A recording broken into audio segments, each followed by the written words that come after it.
Hi friends, எல்லோரும் எப்படி இருக்கீங்க? இன்றைக்கி வீடியோவில் என்ன பார்க்க போகிறீங்கன்னு பார்த்தீங்கன்னா, ஒரு சூப்பரான ரெசிபி தான் செய்ய போகிறோம். காளானை வச்சு காளான் கிரேவி தான் செய்ய போகிறோம். இப்போ வாங்க நம்ம வந்து காளான் கிரேவி எப்படி செய்கிறோங்கிறத பார்க்கலாம். நம்ம பார்த்திங்கன்னா நம்ம சேனலில் என்ன வர வந்து காளானை வச்சு நம்ம எதுவுமே எந்த ரெசிபியுமே செஞ்சது கிடையாது. இப்போ தான் ஃபஸ்ட் டைம் செய்கிறோம். இப்போ வாங்க நம்ம போய் சூப்பராக வந்து காளான் கிரேவி செய்ய ஆரம்பிக்கலாம். ஓகே. இந்த இலை கொஞ்சம் பார்க்கறதுக்கு நல்லா இருக்குல்ல? நல்லா இருக்கு. வெயில் எப்படி பற்றியா? இந்த வெயிலுக்கு வந்து பொங்க மாதிரிலாம் வச்சுக்கேன், ஒன்றும் பண்ண முடியாது. பெஞ்சதுக்கிட்ட வந்து நமக்கு போட்டுறோம். அப்பதான் வந்து உட்காந்துக்கிட்டு போகிறதுக்குலாம் வசதியாக இருக்கும். சரி, ஓகே. சரி, வாங்க போகலாம்.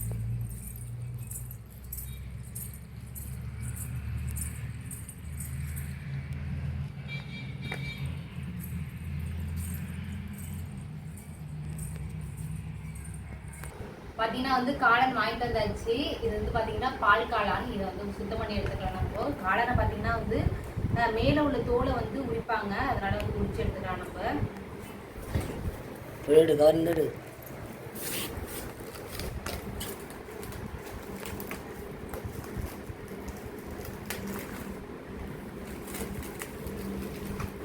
என்னம்மா உரிப்பும் அதை இது என்னமோ சாப்பிட்ற ஐட்டம் நினச்சி எடுத்து வாயில் வச்சுருக்காமனு சுத்தம் பண்ணி சாப்பிடணும், சமைச்சு சாப்பிடணும். ஃபஸ்ட்டு வந்து நம்ம தோலை உரிச்சு எடுத்துக்கலாம். நல்லா வருது. அதை நம்ம சுத்தம் பண்ணிட்டு அலசிட்டு உரிக்கலாம், உரிச்சுட்டு அலசலாம். ஆமாம், அது எப்படி வேணாலும் பண்ணிக்கலாம்.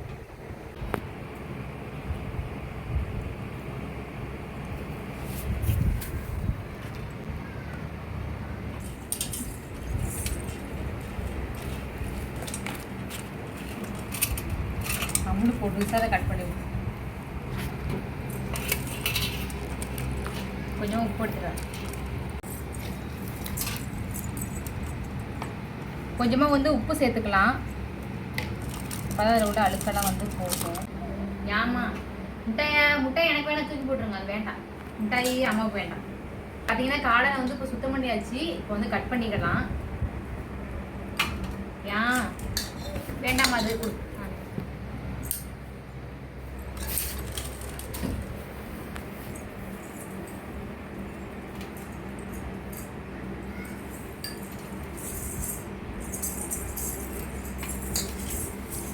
விஷ வயசு கெட்டு ஓடுது.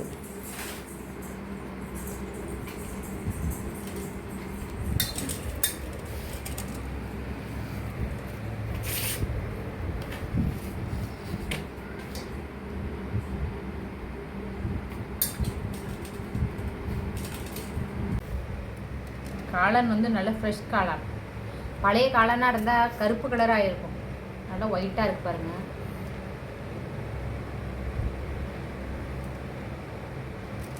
ரெண்டா போட, எப்படி போட, எப்படி போட, அப்படி இல்லை, குறுக்க ஒரு பீஸ் போடுவேன். வேணுங்க இது மாதிரி குறுக்க போட்டா இதெல்லாம் பெருசாக தான் இருக்குது. இதெல்லாம் பெரிய பெரிய காளானாக இருக்குது. இப்போ வந்து காளான் கிரேவி செய்கிறதுக்கு தேவையான பொருள் எல்லாம் பார்த்துக்கலாம். முந்திரி, அதுக்கப்புறம் பார்த்தீங்கன்னா பூண்டு வந்து தோல் சீவி இருக்குது, 2 தக்காளி, வெங்காயம், இஞ்சி, கருவேப்பிலை, புதினா, அதுக்கப்புறம் பார்த்தீங்கன்னா காளான் வந்து சுத்தம் பண்ணி கட் பண்ணி எடுத்து வச்சுருக்கேன். மிளகாத்தூள், சோம்பு, மஞ்சத்தூள், பட்டை வகை. இதான் பார்த்தீங்கன்னா கிரேவி செய்கிறதுக்கான தேவையான பொருள். இப்போ வந்து கிரேவி செய்ய ஸ்டார்ட் பண்ணிடலாம். இப்போ எண்ணெய் சட்டி ஹீட் ஆகிடுச்சு, எண்ணெய் ஊற்றிக்கலாம். இப்போ வந்து வெங்காயம் சேர்த்துக்கலாம்.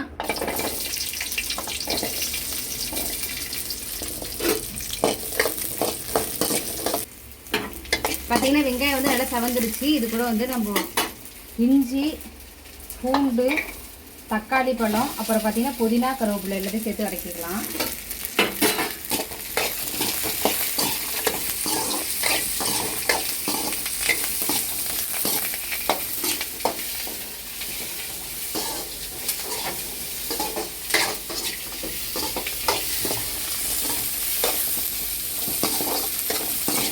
பார்த்தீங்கன்னா வெங்காயம்லாம் நல்லா வந்து ப்ரௌனாக வந்து வதக்கிருக்கு பாருங்க. இப்போ வந்து வதக்கியாச்சு. இது வந்து நல்லா ஆற விட்டு நம்ம மிக்ஸியில் விட்டு அரைச்சி எடுத்துகிட்டு வந்துடலாம்.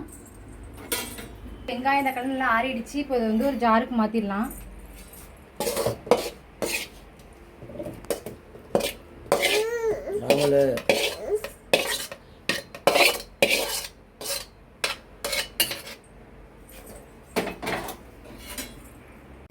பார்த்தீங்கன்னா வதக்கின தக்காளி வெங்காயத்தோட என்னென்ன சேர்த்துருக்கேன்னு பார்த்தீங்கன்னா மிளகாத்தூள், மஞ்சத்தூள், கரம் மசாலா, முந்திரி, உப்பு இது எல்லாத்தையும் சேர்த்து வந்து தண்ணி சேர்த்து அரைச்சிட்டு வந்துடலாம்.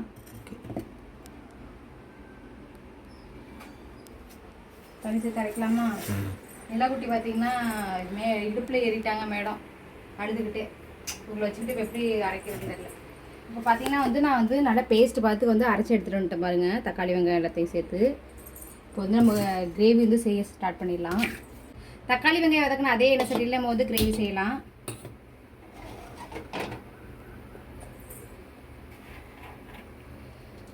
எண்ணெய் சட்டி ஹீட் ஆகிடுச்சு, எண்ணெய் ஊற்றிடலாம்.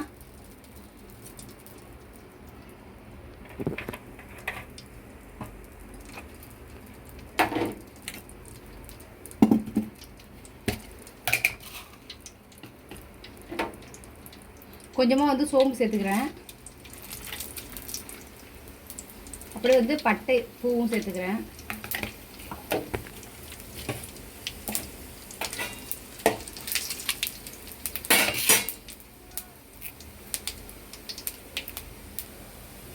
கருவேப்பிலை பார்த்தீங்கன்னா பட்டை வகையில் நல்லா வந்து செவந்துருச்சு. இப்போ வந்து அரைச்சி வச்சுக்கிற பேஸ்ட்டை சேர்த்துக்கலாம்.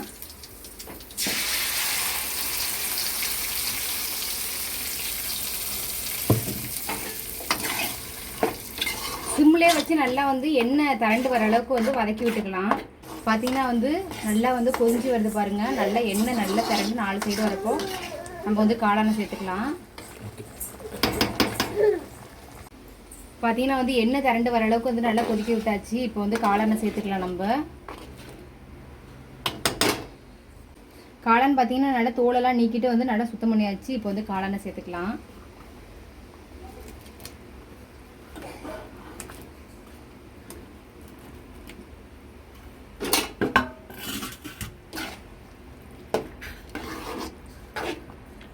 பார்த்தீங்கன்னா இப்போ காளான் வந்து சேர்த்தாச்சு. காளானுக்கு வந்து தேவையான அளவுக்கு வந்து உப்பு சேர்த்துட்டு கொஞ்சமாக தண்ணி ஊற்றி கொதிக்க வைக்கலாம்.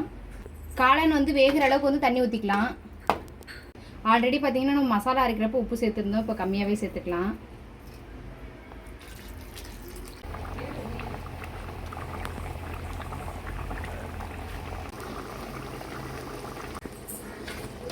பார்த்தீங்கன்னா காளான்லாம் சேர்த்து நல்லா கிரேவி பார்த்து வந்து வந்துருச்சு. இப்போ வந்து கொஞ்சமாக நெய் சேர்த்துக்கலாம்.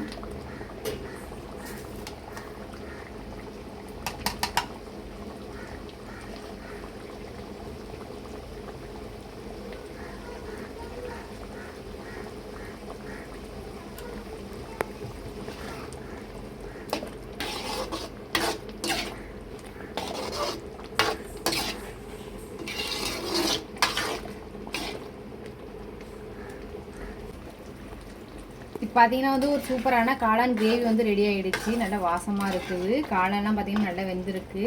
கிரேவி பார்த்து வந்திருக்கு பாருங்கள். நீங்களும் காளான் வாங்கினீங்கன்னா இதே மாதிரியே வந்து கிரேவி செஞ்சு பாருங்கள். இந்த வீடியோ பார்த்துட்டு எப்படின்னு சொல்லுங்கள், பார்த்துட்டு கமெண்ட் பண்ணுங்கள்.